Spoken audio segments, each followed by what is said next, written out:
The hearing will come to order.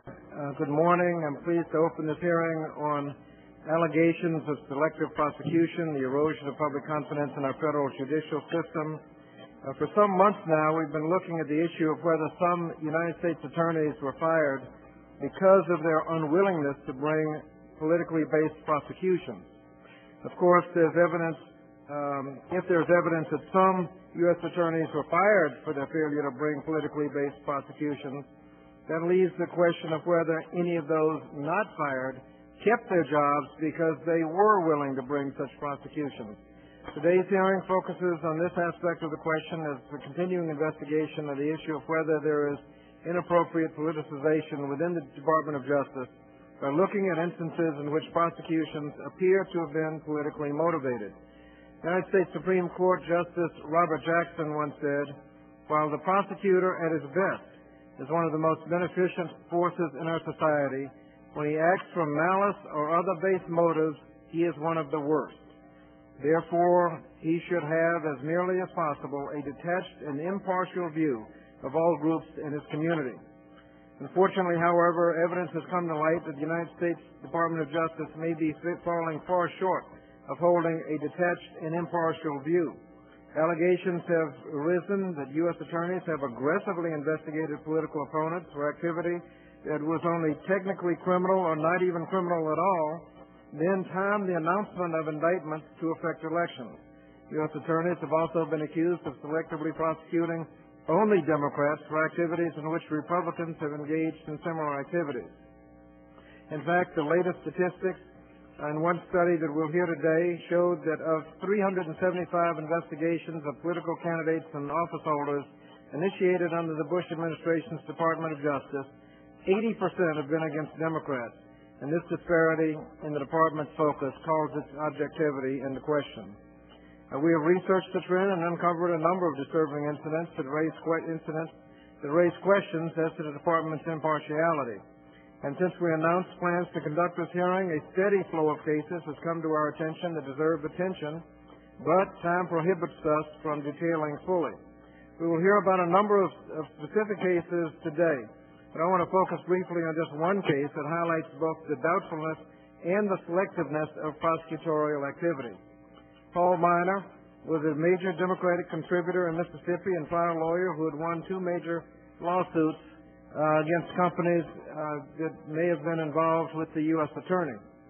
He was indicted for guaranteeing loans and providing houses for Mississippi Supreme Court Justice Oliver Diaz. The justice had recently won an election to the Mississippi High Court over a close friend of the U.S. attorney and was indicted on corruption charges for his dealings with Paul Miner. Like a number of other cases we'll hear today, the indictments were announced 90 days before a major election, in this case the 1903 gubernatorial election, and that announcement was widely seen as an attempt to paint the Democratic Party as corrupt. The dubiousness of the allegations comes from the fact that although they were in fact financial dealings between Paul Miner and the justice, there was no evidence of influencing the justice or even an attempt to influence him.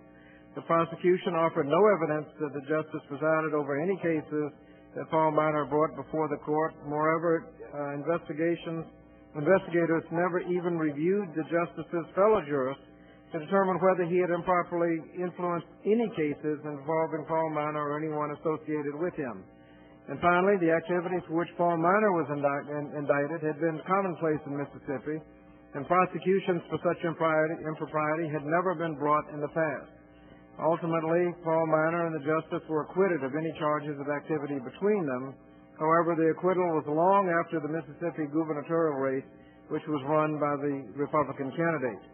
The allegation of selectivity in the case stems from the fact that the U.S. attorney apparently ignored activity of a major Republican contributor and brother-in-law to a Republican U.S. senator.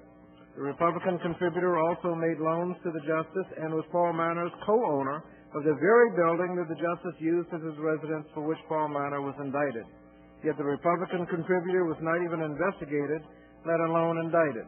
In fact, when the investigating FBI agent brought the evidence about this very Republican contributor to the attention of the U.S. attorney, the agent was transferred to an anti-terrorism unit in Guantanamo Bay, Cuba, and was replaced by an agent who who had contributed to the Republican Governor Haley Barbour's campaign. Mr. Minor had entered a lengthy and articulate motion to dismiss the charges against him, which the trial court did not grant. However, without objection, I'd like to enter Mr. Minor's motion to dismiss on the record so the details of the allegation here can be fully recognized. This is just one of a growing list of cases in which U.S. attorneys have allegedly attacked political rivals while allowing similar activity by its allies to go unchallenged. It is incumbent upon us, as part of our congressional oversight responsibilities, to determine to what extent these determined allegations are true, and that's why we're holding this hearing. I'd like to now recognize our friend and Virginia colleague, the distinguished ranking member of the subcommittee, the Honorable Randy Forbes, who represents Virginia's 4th Congressional District.